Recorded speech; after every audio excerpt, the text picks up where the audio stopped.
जब से लोकसभा चुनाव के नतीजे आए हैं तब से महाराष्ट्र में महायुति जो है वो बिल्कुल भी खुश नहीं है, क्योंकि महायुति को ऐसा अनुमान लगाया जा रहा था कि महाराष्ट्र में 48 सीटों में से वो कम 35 से ज्यादा सीटें जीतकर वो सामने आएंगी, लेकिन जो रिजल्ट है वो पूरी तरह से विपरीत रहा। यही वजह है कि महायुति में बीजेपी, अजित पवार गुट की एनसीपी और शिंदे कैंप की शिवसेना अब लगातार मीटिंग का दौर शुरू हो चुका है। लगातार मीटिंग कर रहे हैं अपने नेताओं के साथ, अपने कार्यकर्ताओं के साथ, अपने मंत्रियों के साथ, क्योंकि आपको बताना चाहेंगे कि महाराष्ट्र में 4 महीने बाद ही विधानसभा चुनाव है। अब पूरा फोकस महायुति का अब विधानसभा चुनावों पर है। महाराष्ट्र में विधानसभा की 288 सीटें हैं और इसमें बीजेपी, अजित पवार गुट और शिवसेना कैंप पूरी कोशिश करेगा कि 288 में से ज्यादा सीटें महायुति जीते और दोबारा महाराष्ट्र में अपनी सरकार बनाए। एक तरफ जहां महाराष्ट्र में महायुति की जो नेता हैं, बीजेपी, अजित पवार कैंप और शिंदे कैंप लगातार मीटिंग कर रहे हैं, वहीं दूसरी तरफ अब आरएसएस भी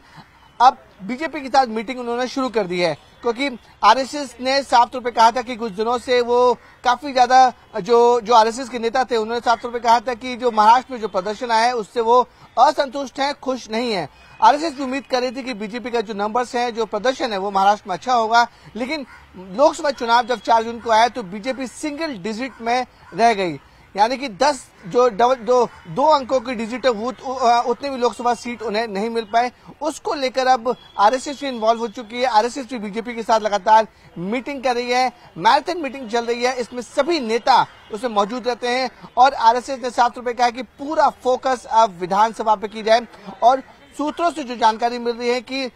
जो हार का जो विचार किया गया, तो पता चला कि इसमें सबसे बड़ी गलती जो महायुति ने की थी कि अजित पवार गुट को, कैंप को अपने साथ लेना, उसको लेकर जो नॉर्मल जनता थी, जो आम जनता थी, वो काफी ज्यादा नाराज थी और उससे संतुष्ट नहीं दिख रही थी, क्योंकि जनता का मानना था कि पहली से जब बीजेपी और शिंदे कैंप की शिवसेना के पास ऑलरेडी इतने नंबर्स हैं और सरकार बना सकते हैं, उसके बावजूद भी अजित पवार कैंप को लेना थोड़ी सी नाराजगी जरूर थी। ये नाराजगी आरएसएस की तरफ से भी दिखी और साफ तौर पर अब आरएसएस, अब बीजेपी लगातार इसमें मीटिंग कर रहे हैं और साफ तौर पर बोल रहे हैं कि लोकसभा में जो गलतियां हुई हैं, जो खामियां हुई हैं, उसे वो दूर करे और जनता के साथ जो है वो संपर्क साधे। यही पूरी कोशिश होगी कि जब 4 महीने बाद विधानसभा चुनाव जो 288 सीटों पर बीजेपी, महायुति और जो महायुति तीनों पार्टी एक साथ लड़ेंगी, उसमें पूरी तरह से फोकस किया जाए, क्योंकि देखिए अब इसमें आरएसएस ने भी साफ तौर पे अपनी नाराजगी दिखा दी है। उसने साफ तौर पे कहा कि जो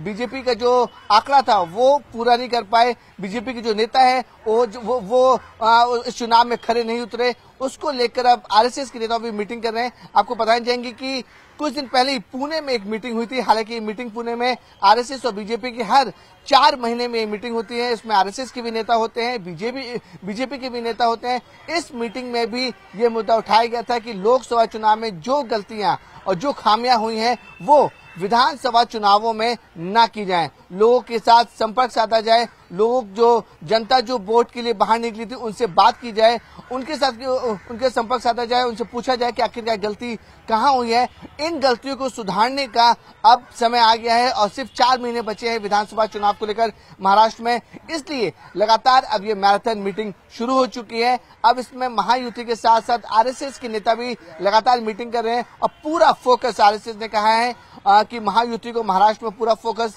सिर्फ और सिर्फ विधानसभा चुनावों में करने हैं। 4 महीने बाद यानी कि अक्टूबर में विधानसभा चुनाव होने हैं। लोकसभा में जो गलतियां, जो खामियां हुई हैं उसे हर हाल में सुधारना है और सुधार कर लोकसभा विधानसभा चुनावों में बीजेपी और महायुति जो तीनों पार्टी हैं उससे अपना प्रदर्शन को ठीक करना है।